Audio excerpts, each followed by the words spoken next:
Warning, DC is a town full of monuments, but some of them hide in plain sight. This week's target, the Franklin Delano Roosevelt Memorial in Federal Triangle. You heard that right. We're not talking about the massive FDR memorial that sits on 7.5 acres at the Tidal Basin. We're talking about the other memorial dedicated to the only American president to serve more than 2 terms. This rather unassuming block of marble in front of the National Archives predates that one by some 30 years. I would walk past this every day. I mean, it's a beautiful monument, but kind of gets lost in everything else. The original FDR memorial is kind of hidden away in the bushes. It's no more than a few feet high, and it's pretty basic in design. It is made out of the same marble that FDR's headstone in Hyde Park, New York is made out of. And that's intentional. This was entirely by FDR's request and design. Let me take you back to September 1941 with the help of Ranger Mike, Mad About Town's first ever recurring guest. He's pretty much fully vetted at this point, guys. Oh, the first time was a charm, but we'll see. I think we're going pretty strong right now. This is a pretty good streak that we're on. The story goes like this. In a conversation between FDR and Felix Frankfurter, an associate justice of the Supreme Court with a great name, by the way, the topic of monuments came up. This was 4 years before FDR passed away, but at that point, Mike says the Jefferson Memorial was fully under construction. And FDR said that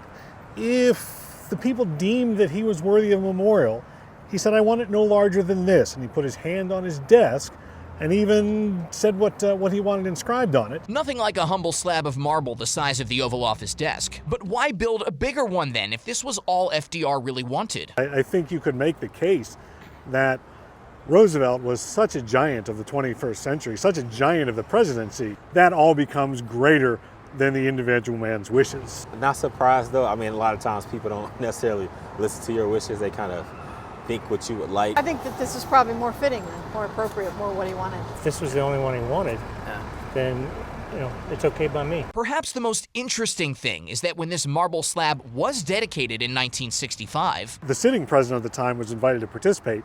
That was LBJ, but it also happened to be opening day for the Washington Senators. LBJ threw out the first pitch in a 7-2 loss, then came by later to pay his respects. An obscure fact for an obscure monument. I would imagine a ton of them get overlooked. Everybody focuses on the big ones. There at the mall, the Smithsonian. That's why we're here. So next time you say you're going to the archives or find yourself simply walking by on Pennsylvania Ave, make sure you keep those eyes peeled. Ready to explore the next obscure monument in the district? I'm Matt Koufax. On to the next one, right? On to the next one. WTOP News.